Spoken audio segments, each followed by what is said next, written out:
et auxquels seront ce matin réunis les derniers restes corporels humains venant d'être découverts. Monsieur le sous-préfet Stéphane Chipponi, Monsieur le ministre, président du Conseil régional d'Alsace, Philippe Richel, Messieurs les parlementaires, Monsieur le maire de Strasbourg, Roland Ries, Monsieur Eric Edkoubi, représentant Monsieur le député du Bas-Rhin, Armand Young, Monsieur Yves Le Tallec, représentant Monsieur le président du Conseil départemental, Frédéric Guéry, Mesdames et Messieurs les conseillers régionaux et départementaux, Mesdames et Messieurs les maires, adjoints au maire, conseillers de Strasbourg Eurométropole, conseillers municipaux et conseillers communautaires, Monsieur le directeur du cabinet du préfet de la région Alsace, préfet du Bas-Rhin, Monsieur le général Lafont Rapnouille, gouverneur militaire de Strasbourg, Monsieur le lieutenant-colonel Thibaut Fritz, commandant la compagnie de gendarmerie de Strasbourg, Monsieur le président de l'université de Strasbourg, Alain Berès, Monsieur Jean-Sébastien Roll, directeur de l'Institut médico-légal de Strasbourg, Madame Frédéric Dufour, directrice du Centre européen du résistant déporté, Monsieur le délégué général du CRIF, Monsieur l'administrateur de la Bibliothèque nationale et universitaire, Monseigneur Joseph Musser, représentant Monsieur l'archevêque de Strasbourg, Monseigneur Gralet, Monsieur le pasteur, Monsieur le Dayan de Strasbourg, Ars Merla, Messieurs les rabbins, Monsieur le président du consistoire du Bas-Rhin, Excellences, Mesdames et Messieurs les ambassadeurs et consuls généraux, Monsieur le consul honoraire d'Israël, Mesdames et Messieurs les présidents des associations d'anciens combattants, les mutilés, victimes de guerre, combattants volontaires, officiers de réserve, Madame la directrice de l'Office national des anciens combattants et victimes de guerre, Mesdames et Messieurs les porte-drapeaux, Mesdames et Messieurs. Lorsque le grand rabbin Abraham Deutsch revient de la cérémonie qui s'est tenue au cimetière de la Robertsau le mardi 23 octobre 1945, durant laquelle, en présence du commissaire de la République, du préfet du Bas-Rhin, du général gouverneur militaire et du maire de Strasbourg, les corps mutilés, victimes du Struthof, venaient d'être inhumés avec les honneurs dus aux morts pour la France, et leur cercueil enveloppé dans le drapeau tricolore, mais inhumés sans nom, qui puisse dire leur identité, le grand rabbin écrit alors dans son journal les mots suivants. « Je suis convaincu que tous les corps de ces suppliciés sont juifs et n'auraient de cesse que de leur permettre de reposer un jour parmi leurs frères d'infortune. » De fait, parmi ces 86 victimes retrouvées, 17 sont déjà identifiées comme appartenant à la religion juive et seront inhumées une semaine plus tard, le dimanche 28 octobre, dans ce même cimetière. Mais il faudra attendre le 16 septembre 1951, à la suite des aveux du commandant du camp du Struthof, avouant que tous les corps retrouvés appartenaient bien à des victimes juives, pour que ces victimes trouvent enfin ici leur repos, et que sous le patronage du souvenir français, un mémorial y soit édifié, qui fut inauguré le dimanche 11 septembre 1955, il y a 60 ans, presque jour pour jour, en présence de Pierre Kimler. Certes, il en aura fallu du temps pour voir paraître l'ouvrage de l'historien allemand, le Dr Hans-Joachim Lang, présent parmi nous ce matin, et paru en 2004 sous le titre Die Namen der Nummern, et qui avait connu les travaux du professeur strasbourgeois Léonard Singer pour identifier toutes les victimes dont seul le nom de Menachem Tafel nous était alors connu. Le Dr Hirt avait en effet pris soin, dans un premier temps, de séparer les têtes de ces malheureuses victimes, destinées à une collection de crânes, de ceux qu'il avait qualifiés de bolcheviques juifs. Certes, il en aura fallu du temps pour que nous parvenions à la fois à ce travail d'identification grâce aux recherches et aux ouvrages. Mais sans la passion qui anima très tôt le docteur Georges Federman, aucun nom et un monument leur soit donné à tous. Sans la volonté du président Jean Kahn de faire élever une stèle avec tous les noms enfin inscrits dans le marbre, leur souvenir se serait sans doute émoussé et peut-être aurait-il tombé dans l'indifférence générale. C'est dire aussi notre reconnaissance au docteur Raphaël Toledano, à qui nous devons la découverte de ces derniers fragments humains, grâce à son obstination à en déterminer l'origine, qui s'était perdue ou avait été oubliée au fil des décennies. Merci également au rabbin Rosa et à l'organisation Zaka, ainsi qu'à la Febra Kadisha Metaharim, pour nous avoir grandement insisté dans cette mission sacrée que nous voulions voir aboutir avant de célébrer le Nouvel An israélite comme acte de repentance de Teshuvah envers ses suppliciés et ses martyrs. 70 ans après, les plaies s'ouvrent donc de nouveau en ce beau matin. Elles se réveillent, mais aussi plus sourde, la douleur devant ce que le philosophe Vladimir Yankelevitch dénonçait comme un crime contre nature.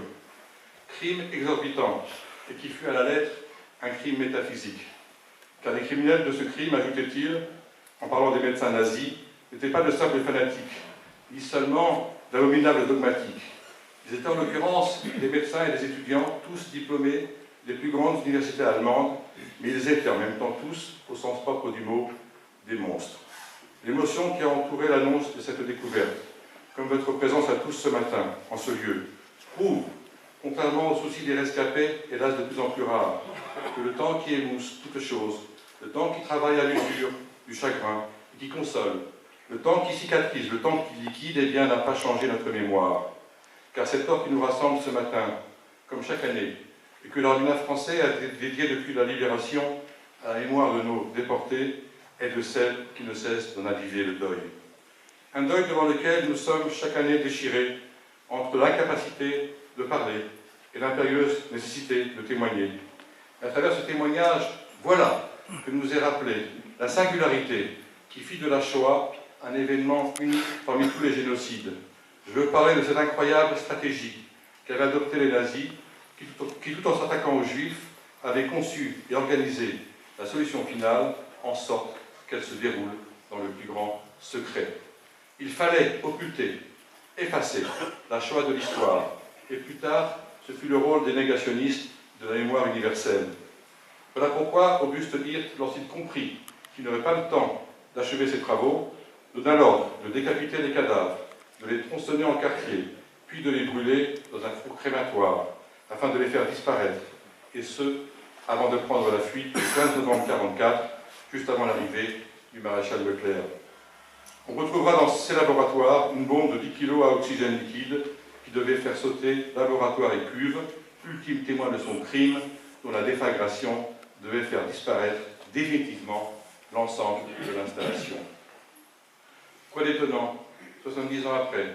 si le peuple juif reste attentif au moindre bruit de bottes, parfois inaudible à l'oreille commune de ceux qui menacent son existence, et qui le considère toujours coupable. Coupable pour les uns d'être juifs en diaspora, et coupable pour les autres d'être juifs en Israël. Et condamné, oui, condamné à la vigilance éternelle. Vigilance même face à la science, après avoir appris ce que furent les expériences nazies dans les camps. Car le monstre a déguisé ses pas, a feint le doute de bonne loi, a singé la démarche scientifique, et bafoué l'université de Strasbourg, annexée, pendant qu'on faisait la chasse à ses enseignants, à ses étudiants, repliés à Clermont-Ferrand, avec à leur tête Jean Cavaillès et Marc Bloch. Afin de ne pas oublier cette période, nous avons depuis fait appel aux témoignages, aux archives, aux documents, aux dépositions. Nous avons élevé des monuments, tels que celui que le président de la République a inauguré sur le site du Struthof, en même temps que le monument est levé à la mémoire des victimes tziganes. Et je tiens encore à remercier à cette occasion le mémorial d'Alsace-Moselle de Schirmeck, la région, le département, la ville de Strasbourg et le Centre européen du résistant déporté, ce que ces initiatives nous permettent. Je pense en particulier à l'édification du mur des noms pour les victimes du nazisme en Alsace, de pressentir de façon plus sensible, je dirais même de façon plus humaine, ce que la Shoah voulait dire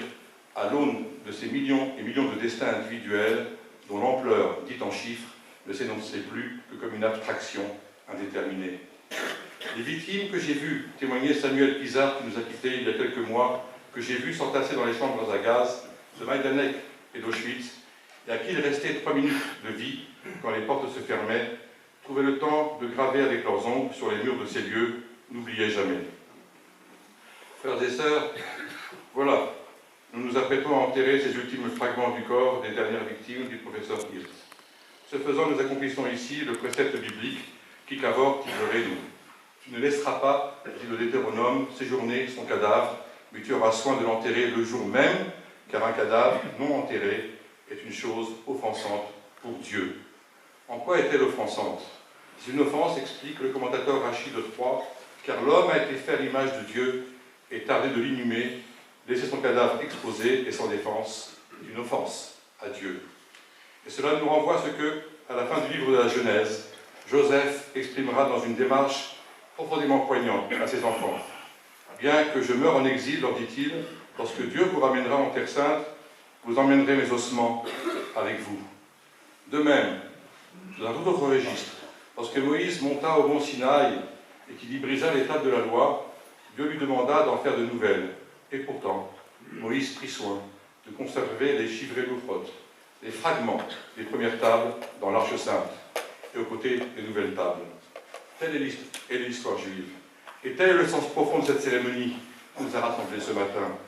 Nous portons avec nous les fragments du passé, les vies brisées, les temps d'épreuve que nos aïeux, que nos parents ont connus, comme nous portons en nous les cendres et la poussière qui ont jalé notre histoire, les cendres d'Auschwitz et la poussière de nos exils. Tel Abraham qui, pour se définir, c'est-à-dire pour se définir en tant que juif, déclara devant Dieu, « Va'anochi, afar va'refer » je ne suis que cendre et poussière. Abraham, auquel les rabbins font dire, si Amraphel m'avait tué, n'aurais-je pas été poussière? Et si Némrod m'avait brûlé, n'aurais-je pas été cendre? Et pourtant, disent nos rabbins, Dieu lui promet le salut en raison même de ses cendres. Moi qui ne suis que poussière et cendre, as-tu dit, par ta vie. C'est donc par elle que j'accorderai le pardon à tes enfants. Abraham, qui bien qu'habité par le pressentiment qui allait pourtant vers la mort, redouté de son fils au mont Moria, déclara à ses serviteurs, « Moi et l'enfant, nous irons jusqu'à là pour nous prosterner, mais nous reviendrons. » Mesdames et messieurs, au moment où tant d'enfants, à travers le monde, meurent, qui sur le champ de bataille, qui dans les fonds d'océan, qui sous la torture ou arrachés à leurs parents, ou qui se noient jusqu'au rivage de l'Europe, nous rappellerons que celui qui sauve une âme est considéré comme s'il avait sauvé le monde entier, et que notre responsabilité envers les enfants de la Terre est tout particulièrement fondamentale, car ce sont eux qui sont appelés à bâtir l'avenir de l'humanité. Et s'il nous semble que la crise que le monde traverse est à l'heure actuelle bien plus forte que la génération passée, en fait cela peut n'être qu'une apparence, ou un stratagème de notre mauvaise conscience. Mais en vérité, cette prise de conscience est l'indice même que nous disposons peut-être des forces nécessaires pour contribuer à surmonter ces drames humanitaires. Une immense responsabilité nous est donc confiée, que le souvenir de nos martyrs et des épreuves que nous-mêmes avons endurées nous engage à ne plus voir se reproduire sous nos yeux, à nous, les mêmes tragédies d'hier. C'est ainsi que nous réaliserons la finalité de la création qui est d'éclairer l'obscurité du monde et de rappeler ainsi l'accomplissement de la promesse divine selon laquelle, pendant la nuit, il y aura de la lumière et la nuit éclairera comme le jour, que ce soit bientôt de nos jours.